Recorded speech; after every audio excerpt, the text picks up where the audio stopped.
provoca a queima de uma junta de cabeçote? Vamos começar do princípio. Você está andando com o seu carro e você pode provocar a queima da junta do cabeçote e você nem percebeu, tá? Às vezes as pessoas têm superaquecimentos nos carros, ou falta água, por falta de água, ou ineficiência da ventoinha, né? O eletroventilador, ou então a contaminação da água que existe dentro do motor, provoca aí um superaquecimento. Joia. Isso pode acontecer de queimar as juntas do cabeçote. Mas aí é que vem o problema. O seu cabeçote pode sofrer uma queima, mas você pode ter ou não um sintoma.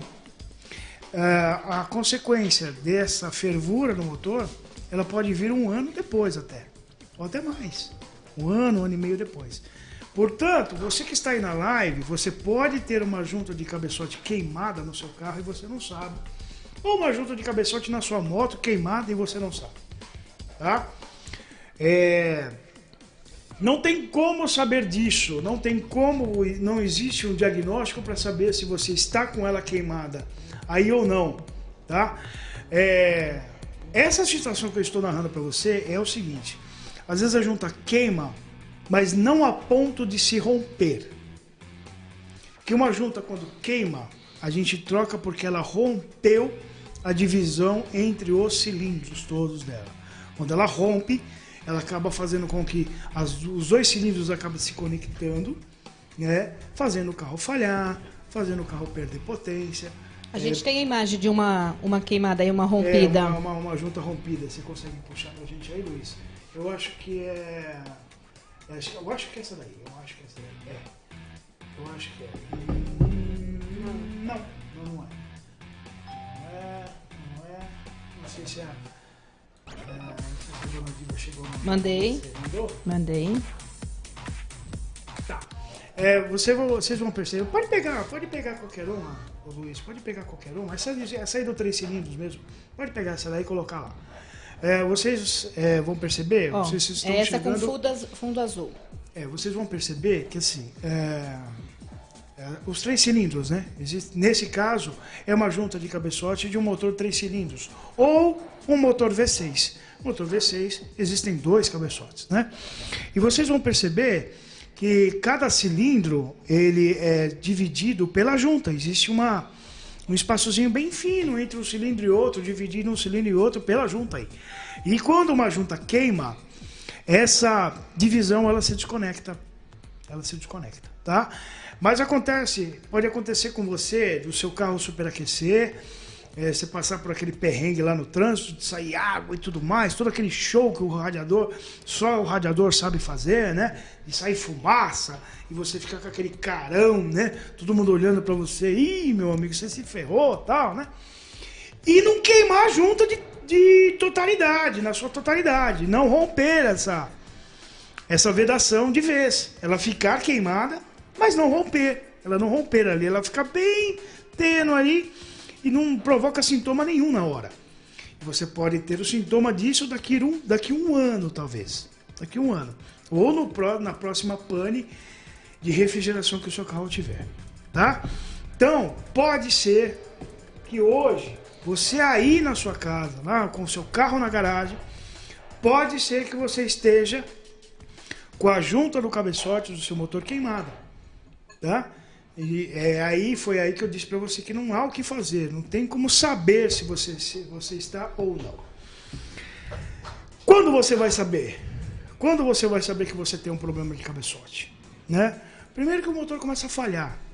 Começa a falhar e o profissional não tem o que fazer, cara. Ele se perde todo. Ele começa a trocar vela, ele começa a trocar cabo, ele começa a trocar bico injetor, ele começa a trocar bobina, né? Ele nunca chega a uma conclusão. Falha e não para de falhar. A partir daí, aí ó, tá no ar aí, ó. Tá no ar, essa aí, ó, essa junta, essa ruptura aí. Quando queima uma junta de um cabeçote, esse é um dos pontos onde queima, tá? É um dos pontos onde provocam a falhação. Existem outros pontos que provocam a mistura de água no óleo. Esse ponto provoca a comunicação entre dois cilindros e o motor começa a falhar. Tá? Então você vai perceber que a junta do cabeçote tem vários furos ali, para cada furo daquele é uma função. Cada furinho do cabeçote aí, que você está vendo na junta do cabeçote, tem uma função. Algumas são passagens de água, outras são passagens de óleo pressurizado ou o óleo em retorno, óleo sem pressão alguma. Outros são para passagens do parafuso fixador e outros são os furos maiores aí, são os furos das camisas, né? Então, pode acontecer queimas de juntas de diversas formas. A junta pode queimar num ponto onde passa óleo e mistura com água, a junta pode queimar num ponto onde passa somente óleo e acaba soprando o óleo na tampa de válvulas, ou ele pode queimar do jeito que você está vendo aí na foto, que pode unir dois cilindros aí, tá? Certo, joia. Seu carro está na oficina mecânica. Pensa na seguinte desgraça. Essa situação é uma situação de desgraça. E o carro está no mecânico, e o mecânico já mexeu nas velas, mexeu nos cabos, mexeu nas bobinas, mexeu nos bicos e seu carro não para de falhar. Ou às vezes ele não falha em algumas situações e falha em outras situações, como situações de torque. Aí o seu mecânico decide tirar o cabeçote para averiguar a junta do seu cabeçote. A junta dele, né? Se você tiver alguma dúvida aí, manda aí. Às vezes eu estou passando por cima da sua dúvida e eu não sei, tá? Se pintou alguma dúvida do que eu já falei para você atrás, aí a gente volta e a gente repete aí, ou então te explica melhor, tá? Pois bem, aí o profissional vai lá e ele quer tirar o cabeçote fora para averiguar, né, como está a junta, né? Isso pode ser com carro, pode ser com moto ou pode ser com caminhão. O procedimento é exatamente o mesmo, tá? O que ele vai fazer? Primeira coisa que ele vai fazer é esgotar a água de todo o sistema. Ele vai jogar toda a água fora. Todo aquele líquido de enriquecimento ele vai jogar fora. Depois ele vai tirar o óleo do motor para resguardar esse óleo do motor, caso ele não tenha sofrido a mistura de água com óleo. Sofreu uma mistura de água com óleo, ele vai ter que jogar esse óleo fora, talvez até mesmo desmontar o motor para descontaminar o motor inteiro. Tá? E aí ele vai olhar para a junta, ele vai tirar o cabeçote, ele vai conseguir enxergar a junta, ele vai conseguir enxergar a junta, ele vai conseguir enxergar o motor sem cabeçote também, ou seja, ele vai conseguir olhar para a cabeça dos pistões todos, né? E ele vai conseguir olhar para a face do cabeçote também, é onde existe a junção entre o bloco do motor e o cabeçote, é ali, aquele ponto. O que é um cabeçote? Sabe o que é um cabeçote, Luiz? Não sei. Você não sabe o que é um cabeçote. O que é um cabeçote, dona Diva? Alguma melhor coisa você explicar, que... né? O seu detalhamento é melhor, É a né? cabeça do motor? É uma tampa. É uma tampa? É. O cabeçote, em todos os motores, seja ele diesel ou seja ele a gasolina ou álcool, se o seu motor for a explosão, se o seu motor for a 2 tempos, se o seu motor for 4 tempos, o cabeçote é uma tampa. Ele não Simples. passa Tampa. de uma tampa. Ele é uma tampa. É essa tampa que faz com que essa explosão ela não escape para lugar nenhum. Que nem a panela de pressão. Isso. A panela de pressão tem uma tampa, não tem uma tampa? Uhum. O cabeçote é uma tampa. Só que como toda tampa, ou a maioria das tampas... E a borrachinha é a junta. Olha aí. Você é bom de... A borrachinha é a junta. A borrachinha da tampa da panela de pressão é a junta. É a junta. E a válvula? Pois é, tem a válvula. Então, aí você... Vamos falar agora, então, se eles decidiram trazer pra gente, vamos falar sobre panela de pressão.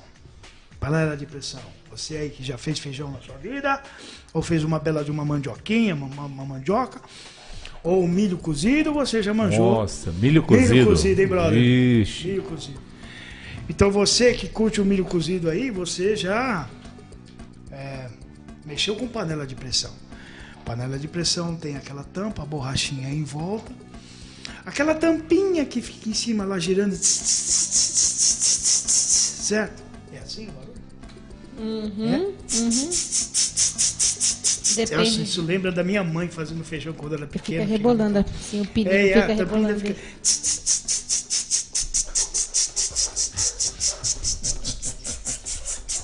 Né?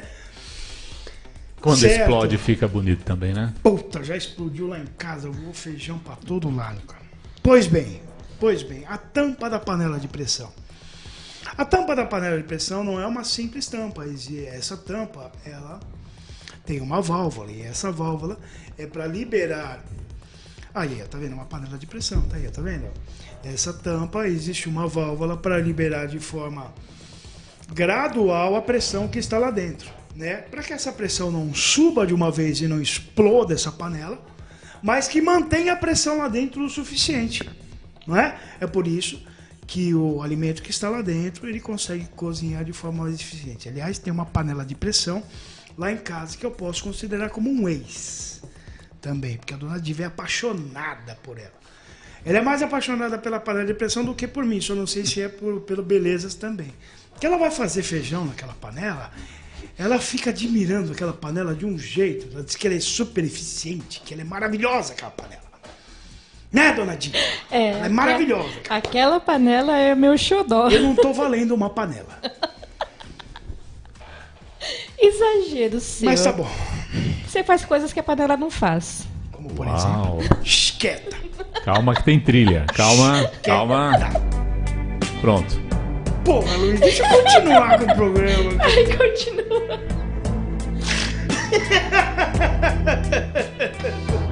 Pintou um clima, hein? Porra, Luizão, você... Ai, meu Deus do céu, deixou isso, não pegou a linha do raciocínio, cara. Tinha gente querendo saber sobre a panela ou sobre o cabeçote. Bom, enfim. Bom, recapitulando aqui. Eu disse pra vocês que o cabeçote é uma panela. Agora o cabeçote virou uma panela. Oh, meu pai, me ajuda, Senhor, me ajuda. Oh, compra o númerozinho do carburador do amor aí. Eu disse pra vocês que o cabeçote é uma tampa. E eu acabei de dando o exemplo da panela de pressão. Que a panela de pressão tem uma tampa e nessa tampa tem uma válvula. Pois bem. Então vamos falar sobre a tampa do motor? Vamos falar sobre a tampa do motor. A tampa do motor é o cabeçote. E nesse cabeçote também existem algumas válvulas. Isso. Essas válvulas, elas permitem a entrada de oxigênio. Junto com o oxigênio entra o combustível. Outras válvulas que existem nesse cabeçote permite a saída dos gases queimados pelo motor, que são esses gases que saem pelo escapamento. Simples assim. Simples assim. Ou seja, o cabeçote é uma tampa com múltiplas funções. É uma tampa com válvulas adicionadas a ela. Tá? É simples assim. Entre essa tampa e o motor existe essa junta. Pois bem, esse é o assunto de hoje. Essa é a dica, o ponto central do assunto de hoje. Alguns profissionais me chamaram, saíram discussões faraônicas em clubes de motos, em clubes de carro, acerca da instalação dessas juntas de cabeçote. Luiz, eu precisei intervir. Eu precisei chegar e entrar. E acabar negociando ali um clima favorável ali para manter a paz em Israel. Na faixa de Gaza ali. Deu Foi complicado. Por quê? Porque alguns profissionais, bons profissionais, excelentes profissionais, adquiriram uma cultura antiga de que para que você ao instalar a junta do cabeçote, alguns profissionais acabam tentando auxiliar na vedação da junta. Alguns querem auxiliar com cola, querem passar cola na junta, não empurra não. Ou então querem passar cola no motor e no cabeçote, né? Isso tanto em carro quanto em moto, tá? Foram ditos das duas formas. Outros querem pegar a junta e mergulhar e passar graxa na junta. Graxa? Graxa. Outros querem pegar a junta e mergulhar a junta na água. Bom, eu como leigo, eu sei que se passar graxa nem vai dar pressão. E tem mais. Isso não é só isso. Houve quem disse que era para passar tinta automotiva na junta e no cabeçote. Pois bem, gente, o que acontece? E os profissionais disseram que sempre fizeram dessa forma e nunca tiveram problema. Tudo bem. Se você fez e nunca teve problema, joia. Mas cabe a mim te dizer que você está errado. Cabe a mim te dizer que o seu serviço que você ofereceu, ele deu certo ali. Só que as consequências da sua atitude, as consequências da sua forma de trabalho, ela não virá ali agora. Ela virá talvez daqui a um ano para o dono do carro ou para o dono da moto. Como um carro que ferve agora e ele pode ter consequências dessa fervura daqui a um ano, como eu já acabei de falar, a instalação inadequada da junta no seu motor com esse tipo de procedimento pode causar danos posteriores a médio e longo prazo. Por quê? Por quê? Como é que se instala uma junta de cabeçote? Unanimemente, parece que todos entenderam que entre a junção do cabeçote e o motor precisaria haver limpeza. Limpeza na superfície dos pistões, na superfície do bloco do motor e também um passe no cabeçote do motor. Um passe, não é um saravá, meu pai. Não, é onde pega o cabeçote, coloca ele numa ferramenta chamada fresa e essa fresa lentamente ela vai dando um passe na superfície uma do cabeçote. planada. Isso, provocando uma plana. Consequência do passe é a plana, ou seja, ele vai encontrar o alinhamento perfeito da superfície do cabeçote. Tá? Por que esse alinhamento perfeito? Para que quando o cabeçote se junte com o bloco do motor, haja contato total. Junto com o aperto correto dos parafusos, alguns usam torquímetros, outros não. Não vou aqui dizer quem está certo, quem está errado, eu não uso e há muita gente que usa. Você alcance o contato total do cabeçote com a junta e o bloco. Isso é unânime, todo mundo entendeu isso. Só que o que acontece é que, Luiz, faz uma gentileza agora para mim. Pega uma foto de uma junta nova ali. Acho que é a junta que a gente estava no ar ali agora mesmo. Inclusive aquela de 3 cilindros. Acho que a de 3 cilindros é mais legalzinha lá, que aparece bastante.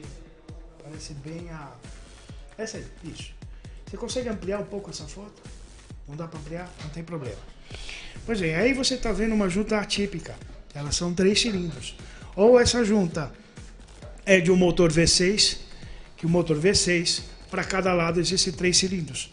Para cada lado existe um cabeçote. Tá? Ou é de um motor moderno, desses motores 3 cilindros, que a Volkswagen, a Fiat e a Ford acabaram aderindo, que são excelentes motores, são motores que, na minha opinião, são excelentes jogadas.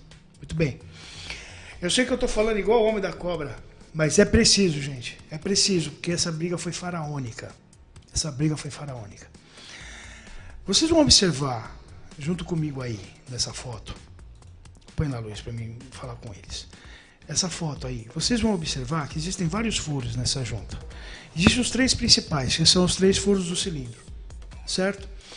Existem os outros demais furos, que eles são menores, pequenos, um pouco maiores. Tá? Essa é do 113. Essa é do Scania 113. Joia, é do Scania 113. Joia, show de bola. Melhor ainda. Mas você vai observar que existe alguns pontos onde existe um círculo vermelho aí. Vocês vão observar que existe um desenho nessa junta aí. Existe um desenho de uma coloração diferente. Você sabe o que é isso aí? São os anéis de silicone. Isso. Vulcanizados. Isso. Esses anéis de silicone, em alguns outros tipos de junta, são outros tipos de componentes. Isso são vedantes. Eles vedam. Vedantes. Vedantes. Eles formam como se fossem oringues. Eles provocam vedações. Normalmente, São vedações em pontos onde há grande fluxo e concentração de lubrificantes. Óleo pressurizado, ou seja, óleo pressurizado é aquele óleo que vem da bomba do motor, lá de baixo. Lá. Ele começa a subir para ir lá para o cabeçote. Até ele chegar no cabeçote, todo o circuito dele é pressurizado. Então é óleo pressurizado. Tá? E existem pontos onde é o retorno do óleo. Depois que ele fez o que tinha que fazer lá em cima no cabeçote, ele desce para voltar para o cárter. Então é um fluxo de óleo, mas é um óleo sem pressão. E o que acontece é que esses vedantes, eles não podem sofrer contaminações. Eles não podem ser contaminados por água, não podem ser contaminados por graxa, não podem ser contaminados com outro tipo de adesivos ou colas. Nenhum produto químico. Nenhum outro tipo de produto químico.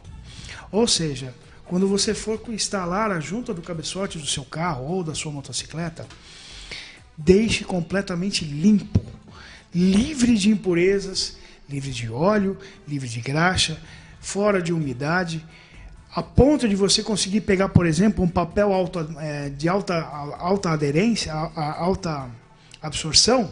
Eu costumo usar muito papel higiênico, porque eu faço cagada pra caramba, mas existe Scottex, por exemplo, aqueles guardanapos Scottex.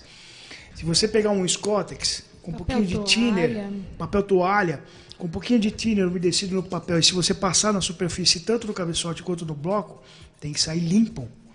Enquanto aquilo não sair limpo, é porque existem contaminantes nas duas superfícies. Para que essa vedação do fabricante de juntas seja eficiente, não pode haver nada. Conseguiram entender? Será que eu consegui responder a pergunta dos profissionais? Será que eu consegui entrar no meio de toda essa discussão desses profissionais e desses entusiastas e consegui elucidar para vocês o porquê não pode haver nenhum tipo de ajuda, nenhum tipo de auxílio, nenhum tipo de malandragem no meio ou uma malícia? Apenas limpeza absoluta. É isso, galera. É cabeçote limpo e bloco limpo. Tá? Eu dei toda essa volta para chegar nesse ponto. Depois desse cabeçote apertado de forma adequada, olha, o Luiz está até conseguindo puxar alguns videozinhos ali, bacana, videozinhos que eu não tenho, mas quem sabe ele consegue passar. A junta com o cabeçote, o aperto adequado, aí sim você vai limpar todo o sistema de arrefecimento para colocar uma água adequada, né? De preferência um óleo novo, não tente reutilizar aquele óleo, você não sabe o que pode ter acontecido com aquele óleo, né? Se for um cabeçote com regulagens de válvula, faça uma regulagem de válvula. Se for cabeçotes com tuchos hidráulicos, desmontem os tuchos, tá? Desmontem os tuchos hidráulicos para fazer a limpeza dentro do tucho, desengripá-los. O tucho ele é desmontável, desde que você tenha a habilidade para desmontá-los. Se nessa desmontagem dos tuchos você percebeu que um danificou, então troque o conjunto de tuchos. Verifique o comando, verifique os balancins, tá?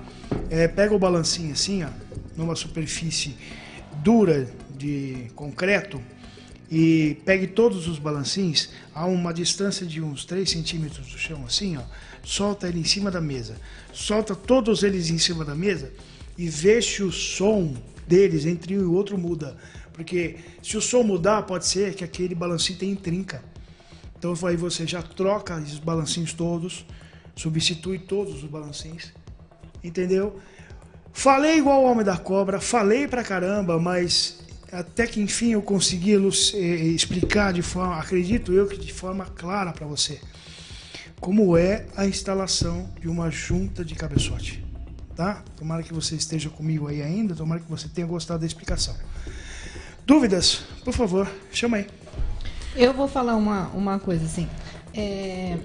Minha bunda tá doendo. A gente mandou algumas fotos de juntas de cabeçote para o Luiz. Se ele conseguir colocar uma ou outra. Tem algumas de material diferente. Aquela do Scania é de metal com os anéis vulcanizados. Aquela que estava na explicação do gordinho. Isso. Tem algumas outras que é velumoide. Velumoide. Tem algumas outras. Antigamente existia de amianto, hoje não existe mais. Isso. Né? E tem algum outro material. O procedimento é o mesmo. O procedimento é o mesmo, dona Divi. Existe também um outro tipo de junta mais utilizado pelo fabricante do veículo, não é nem pela concessionária. Olha, esse é da CB, tá vendo? Esse é o da CB, Sim. exatamente. Esse é o da CB e especificamente o da CB 400. Por que eu sei?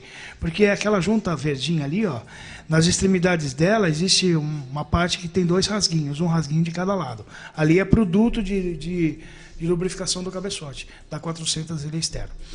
Bom, usado no fabricante, na montadora do veículo, aquelas juntas de metálica, normalmente são 3 metais, 3 chapas de metal, de aço. E aquelas chapas você vai ver que elas têm um alto relevo, Luiz. Aqueles alto relevos também são vedantes. Quando você aperta e une o cabeçote, aquele alto relevo da junta metálica, ela forma uma resistência de fixação ali. E aquele ponto acaba sendo